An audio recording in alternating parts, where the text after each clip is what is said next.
In this video, I'm going to walk through an example of using the provision PostgreSQL playbook in the PostgreSQL repository to create a master replica Postgres instance pair in an AWS environment. First, I need to walk through some of the differences in the structure of this repository versus the repositories I've been showing up until now. This repository has a little different history, and so it has a little different layout in terms of how things are structured.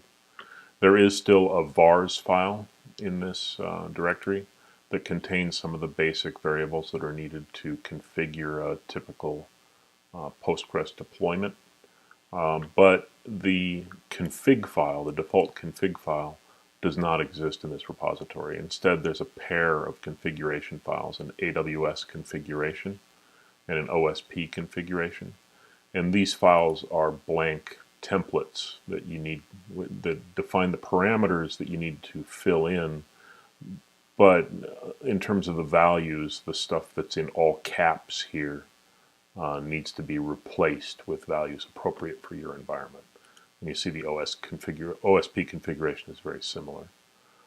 In addition, there are a pair of bash scripts here, one to deploy Postgres, and the second to test the deployment once the deployment is complete.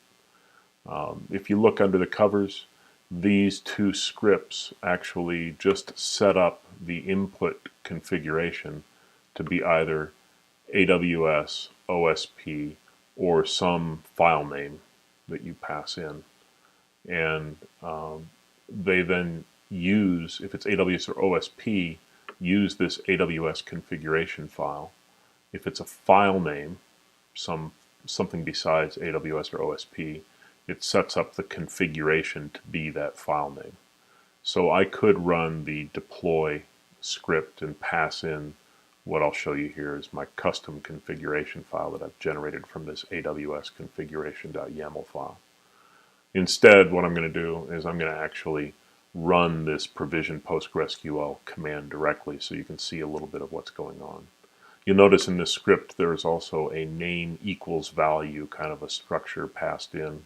Up until now, the examples I've shown you have used JSON for the extra variables definition. Both formats are valid, and in this kind of a situation you might think this is a little simpler because it really is just a configuration and a configuration file name. But for more complex structures, the JSON format for this extra variables definition actually works out a little bit better. You also notice that in this playbook, the tag used to pass in a configuration file, either one of the defaults, AWS or OSP, or a custom configuration file like I put together here, is the entire word configuration rather than config_file like I've shown you in all the other examples up until now. Once the deployment is complete, the test PostgreSQL playbook can be triggered again using this test script. And again, it just exports an AWS profile and then uses the input, either AWS or OSP or a file, to govern the configuration file that's passed into that test PostgreSQL playbook run. There is a host file that can be used when you are driving the OSP test rather than using dynamic inventory. And it's assumed to be something .host file in this directory, and the only thing that ends in .host file in this directory. So if you were using this script, you should have one and only one file named .host file that has the inventory for your playbook run. The playbooks themselves are structured a little bit differently than the ones I've shown you to date.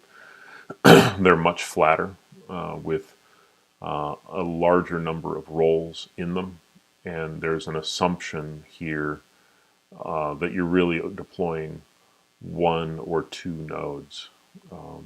Most of the playbook runs I've shown you up until now use that node map to define the the structure we would be creating in terms of applications and roles. This playbook actually is much flatter and makes a lot more assumptions about the configuration of what it is you're going to be deploying in terms of the structure of the master replica pair or just the master. Now, those are really your only two choices. There's also a lot of assumptions made here about things like the firewall rules. So there is no application security group rules list of dictionary entries like there was in the other playbooks. And you know, for a fairly simple deployment like a master replica pair in Postgres, that's not such a bad assumption to make because there's really only one port that we need to have open. But for more complicated cluster deployments like I've shown up until now, we really do need the flexibility that's in the other playbooks. So now that you've seen a bit of the playbook structure and the layout of the repository, let's go ahead and deploy our Postgres master replica pair.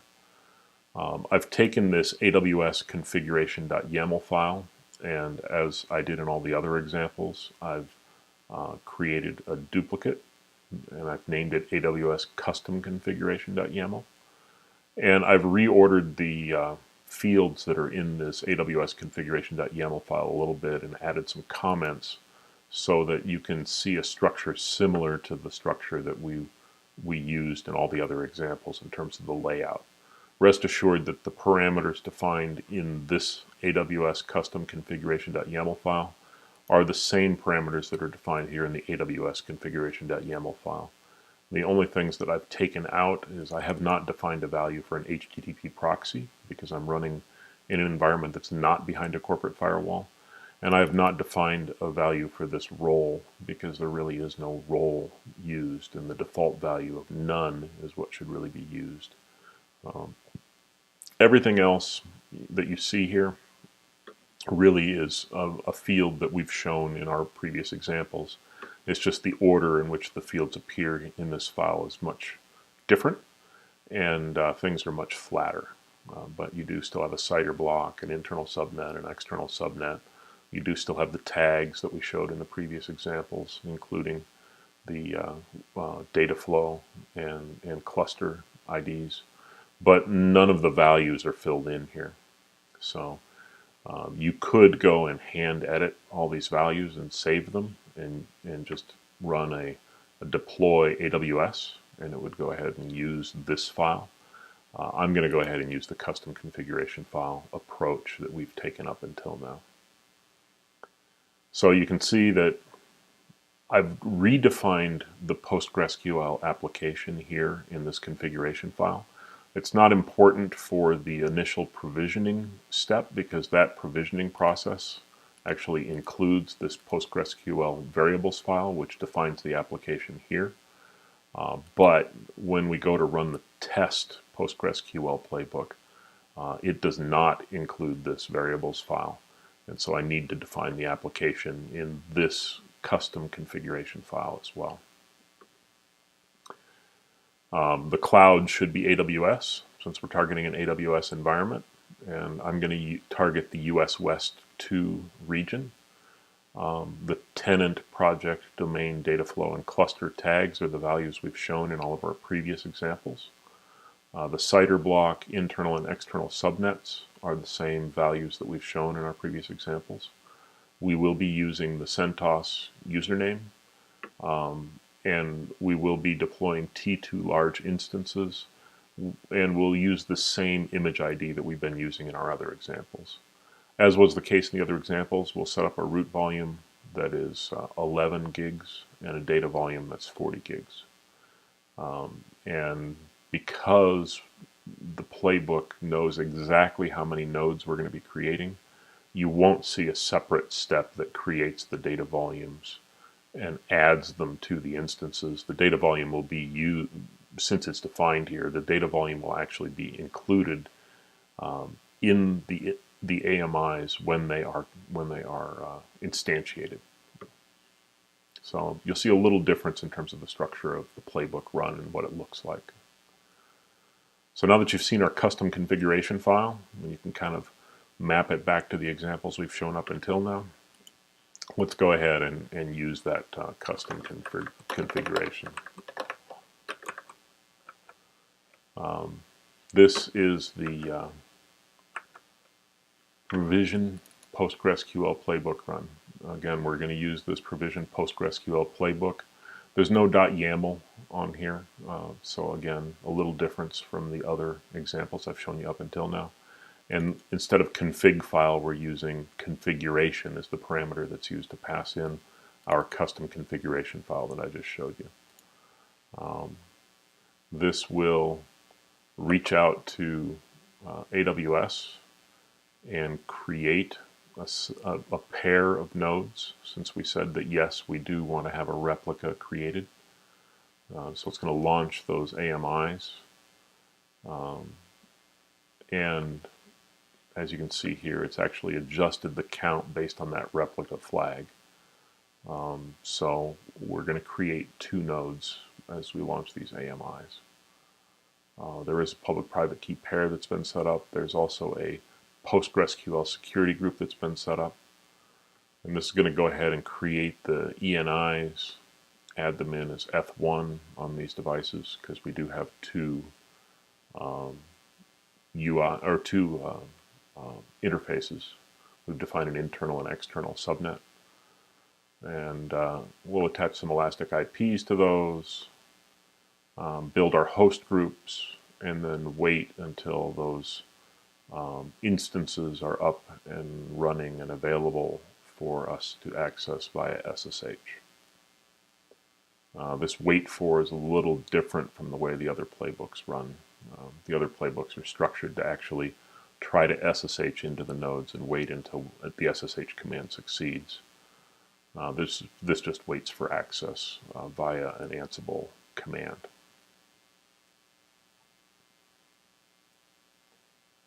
So you can see that there's the 228 node.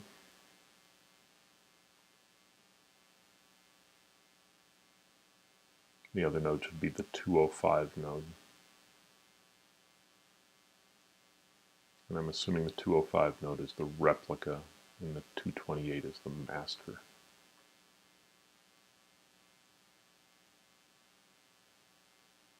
So once those are up, we go into the OS configuration process here. We complete that OS configuration, and this is the same basic role that we've used all along in all of our other examples. Setting up the internal and external subnets properly, setting up a file system and mounting that data volume, reconfiguring SSHD to listen on the right NIC, generating a UUID and using it to set a unique host name, stopping that postfix package, and then removing it. And then we go into the plays that actually create the Postgres instances and configure them as a master replica pair with replication between them. This first part is actually going through and installing all of the Postgres packages that are needed, and part of that involves actually installing the packages that make the EPEL repo available on the local machine, because some of this does appear under the EPEL repos.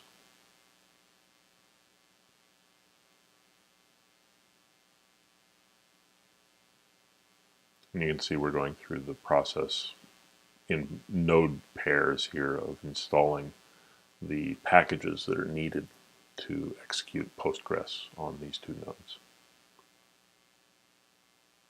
It sets up a local environment variable, applies some customization based on the inputs, initializes the database over here in /data, and sets up the IP addresses that Postgres should listen on, does some more configuration of the nodes and of the global settings, and then starts Postgres up. Adds in a replication user and does some work to configure the replication properly.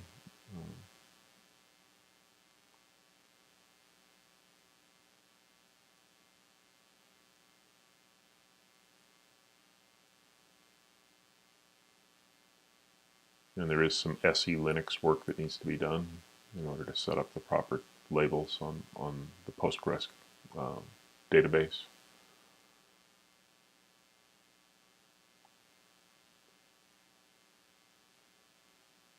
And at this point, we have our master and replica nodes up and running, and we have streaming going between them. So data written to the master is streamed over to the replica in a secure fashion. Now, how do we test this out? Well, as I was showing earlier, there is a test script, and if you look at the README here, down at the bottom, it describes how the test process works. And this is in Markdown. You can bring this up in a browser, and it'll look a lot better.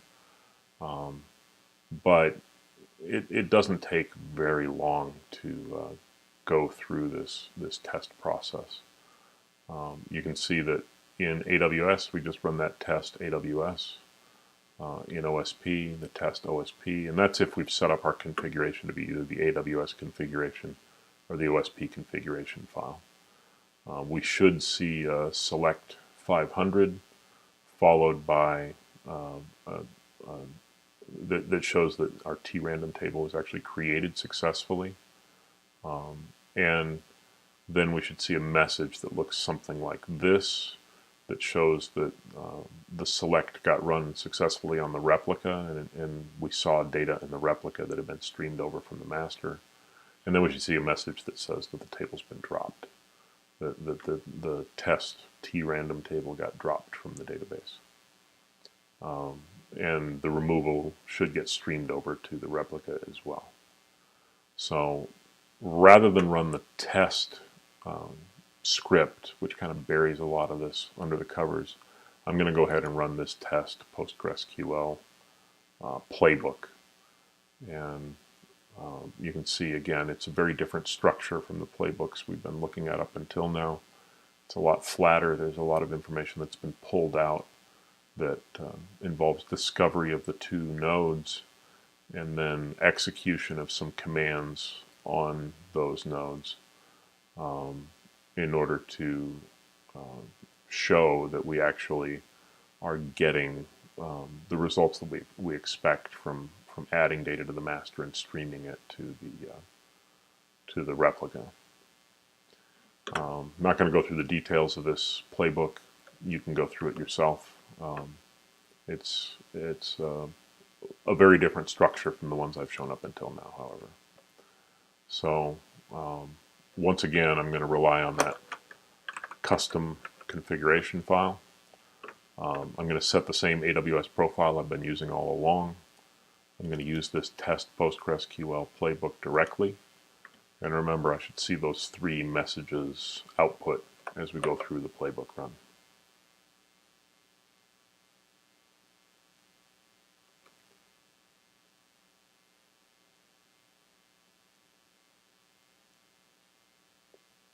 So we're running a play on the Postgres master to create that, and then we're running a play on the replica to select, and then we're running a play on the master to drop the table.